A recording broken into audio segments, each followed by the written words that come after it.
The Liam Rosenior era is here, and it couldn't have gotten away to a better start, as they ran out 5-1 winners, with a good performance all round. The Blues also showed some strong tactical principles that might have built on Maresca's principles even this early in his tenure. So what exactly were Chelsea looking to do? Let's take a look. Chelsea did predictably dominate possession, and this began from the goal kick, which had some distinctive differences from what they looked to do in general open play. The centre-backs would split either side of the goalkeeper, with one of the centre-backs beginning the play, so that after the first pass, Chelsea would still be able to play down both sides of the pitch. But crucially, this deep, their play was based on close central proximity.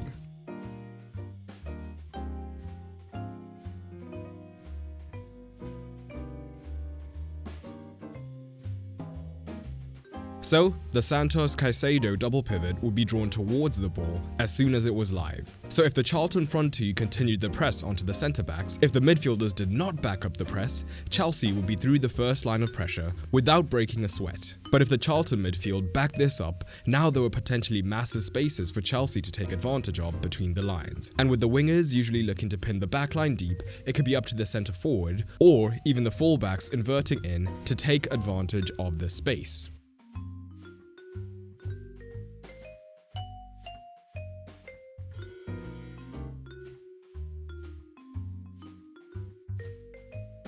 But what was most distinctive was Chelsea's crystal clear game plan in open play possession. Rosenior opted for the now fairly mainstream 3-2-5 in possession, but it was how he implemented it and the in-game adaptations of the system that were interesting. It was the left-back Hato who would move immediately high into the left-hand half space, while Achimpong tucked in. And by having it be a fullback pushing high in the inversion to create a midfield box, rather than the fullback inverting deep and pushing a midfielder higher, it meant that Chelsea kept their two best progressors of the ball in the positions where they could most easily receive the ball from the centre-backs.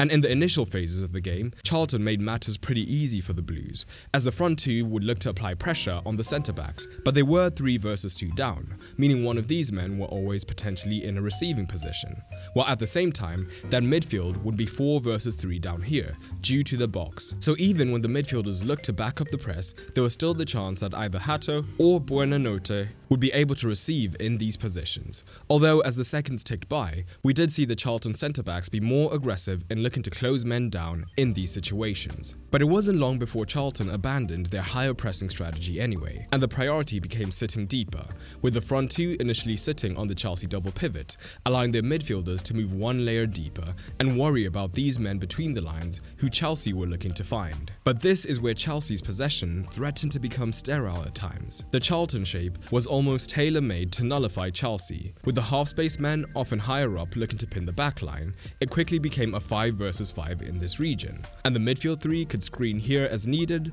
with the front two making it harder for the pivots to turn on the ball. The play through the middle was stifled, and the Chelsea forward was struggling to even get a touch. But this sterility did not last long, because the 3-2-5 from Rosenior was incredibly fluid. Firstly, through the centre, as unlike so many teams who use this system, these men were not chained to their half spaces, and Buonanotte in particular would always drift across the pitch, looking to identify pockets between the lines where he could potentially get onto the ball, although Hato could do similar.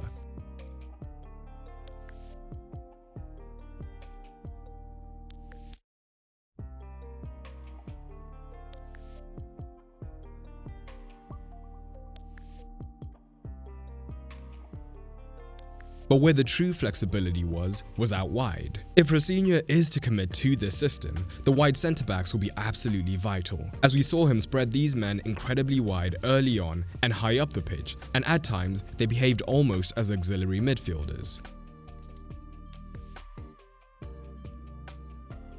This posed a question to the opposition. Would it be a forward to come across and potentially give the Chelsea pivots more room? Would it be a wing-back instead who pushed high, forcing the entire backline shape to shift? Well, most of the time it was actually a midfielder that was forced across, and this could at times work for Charlton. But it still didn't change the fact that Chelsea now potentially had advantages in the wide areas. And that brings us onto another key focus for Rosenior. But just before we get there, if you want to accelerate your tactical understanding, check out my free 1-month program exam, Football Fundamentals, which you can sign up for through the link down in the description below, where over the course of the month I'll teach you the basics of analysis for free. One of the big advantages for Chelsea of their setup was in the wide areas, as if the midfielder did cover, the centre-backs could still find the winger wide for these isolations. Now, isolations are only useful if your winger is actually a threat in 1v1 positions, so trickery out wide will be key for the side, and in this encounter, both Garnacho and Gittins, as well as Estevan when he came on, were able to have moments where they took advantage of these situations to attack the box, whether the goal was to directly get a goal themselves or to get a cross into the box.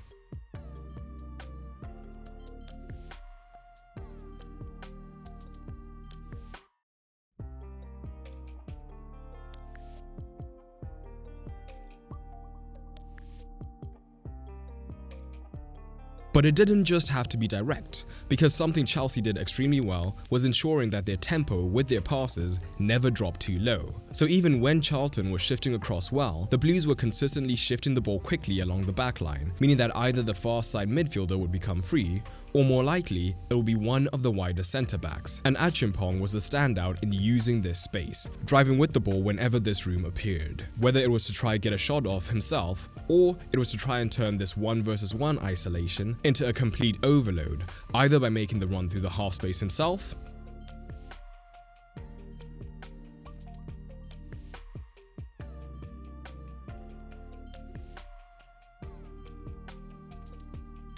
or even outside of his winger. But even the subtle in-game changes were key for Chelsea. Can you spot them here?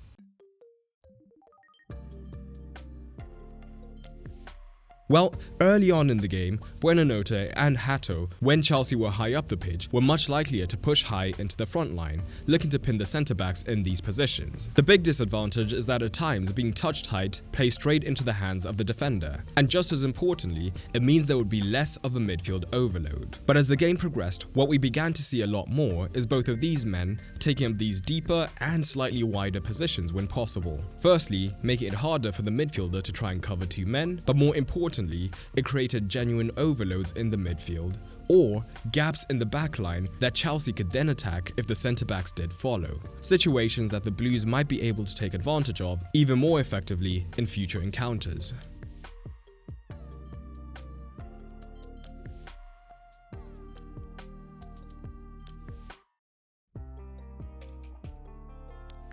A well-rounded performance from the Blues, of course against significantly weaker opposition, but you can only beat what's in front of you. So what did you make of Rosenior's debut? Was there anything else you noticed? Drop it down in the comments below, and don't forget to check out Football Fundamentals through the link down in the comments below.